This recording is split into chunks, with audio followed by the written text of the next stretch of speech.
पहले वाले हारेंगे।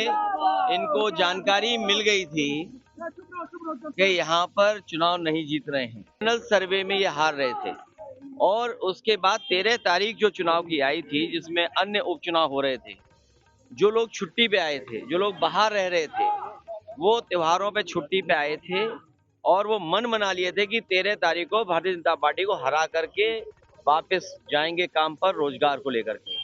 इस बात की भनक भारतीय जनता पार्टी को पड़ गई, इसीलिए 13 तारीख से चुनाव इन्होंने 20 तारीख को टाल दिए।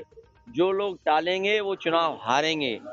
बुनियादी सवाल वही है, आज भी खाद नहीं है, डीएपी नहीं है, किसान के धान तैयार पैदावार की कीमत नहीं दे पाए, अगली फसल की कोई तैयारी नहीं है, बिजली उतनी ही महंगी है, नौकरी रोजगार को लेकर के धरना पे बैठना पड़ रहा है। और सोचिए, पढ़े लिखे नौजवान धरने पे बैठे हो, सरकार को अंतोगत्वा पीछे हटना पड़ा। जो लोग दावा करते थे कि वन इलेक्शन वन नेशन, वो बताओ चुनाव नहीं, वो इलेक्शन तो करने का दावा करते हैं लेकिन परीक्षा नहीं करा पा रहे। और वहीं अगर आपको याद हो, इन्होंने दावा किया था रिकॉर्ड परीक्षा कराएंगे। जो रिकॉर्ड परीक्षा हुई थी उसमें 30% बच्चों की परीक्षा छूट गई थी, क्वेश्चन पेपर उनके झूठे आए। ये वही लोग हैं जो परीक्षा टालते हैं, क्वेश्चन पेपर टालते हैं, नौकरी मिल जाए तो आरक्षण में टाल मटोला करते हैं, फिर हाई कोर्ट में जाकर के नौकरी उलझा देते हैं। इस बार नौजवान, किसान और हर वर्ग के लोग तैयार हैं इनको हराने के लिए। चुनाव को लेकर के मैंने कहा कि जिन्होंने चुनाव टाले हैं वो चुनाव हारेंगे। झांसी में जो केस हुआ, देखिए, उसको कांग्रेस ने आपत्ति किया कि इनको देखिए ये दुखद है कि किस तरह की घटना हो रही आज के समय पर, और इन्हें सावधान तभी हो जाना चाहिए था जब गोरखपुर में ऑक्सीजन की कमी से बच्चों की जान गई थी। गोरखपुर की घटना हो या समय समय पे जो अस्पतालों से हम लोगों को जानकारी और सूचना मिलती है, जब कभी भी निरीक्षण पे जाते हैं या औचक निरीक्षण करते हैं तो पूरा इंतजाम सही सलामत मिलता है। लेकिन जैसे ही अधिकारी और मंत्री हटते हैं, अस्पताल वैसे के वैसे हैं। यहाँ भी मेडिकल कॉलेज समाजवादी सरकार ने बनाए, क्या सरकार ने पर्याप्त बजट दिया था, पर्याप्त सेफ्टी के इंतजाम किए थे?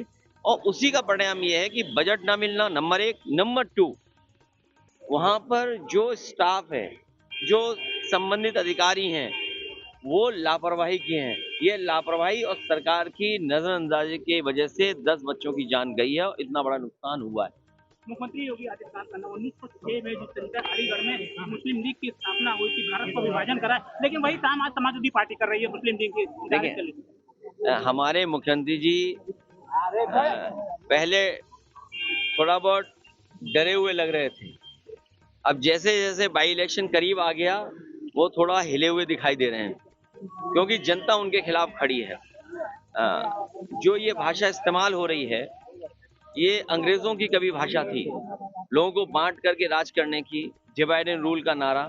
वही लोग इस तरह का नारा दे रहे हैं, वही इस तरह की भाव रख रहे हैं, भावना रख रहे हैं। हमें तो उम्मीद उनसे अच्छे विचारों की है। उनके विचार कैसे हैं? हमारे यहाँ संत महापुरुष चुप रहते हैं, लेकिन ये तो सब उल्टा पुल्टा है। हमारे महापुरुष संत जो हैं, खासकर हमारे मुख्यमंत्री जी, बोल ज्यादा रहे हैं। इसलिए वस्त्र से नहीं, विचार से आप संत हो सकते हैं।